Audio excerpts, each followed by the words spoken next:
Good morning mga kabisote! Babala lang po. Huwag mong lulutuin ito kung ayaw mong mag-away kayo ni Mrs. Halika at simulan na natin. Sa isang mainit na kawali at mantika, iprito lang natin yung patatas at carrots. Kapag okay na, set aside, then maggisa ka na ng aromatics, bawang, sibuyas, kamatis, celery, at daon ng laurel. Then isunod mo na yung manok. Sangkotsay mong maigi, tapos timpla mo ng patis, paminta at lagyan ng tomato sauce mga kabisote. Lagyan ng isang basong tubig, brown sugar at toyo ang balanse ng kulay. Pakuluin at palambutin ang manok.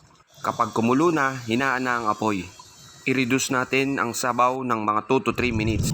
Halu-haluin ninyo mga kabisote para hindi manikit. After 2 minutes, ilagay na natin yung carrots at patatas, then yung natirang celery. Tikman at mag-adjust kung kinakailangan. Finishing touches, dahon ng celery.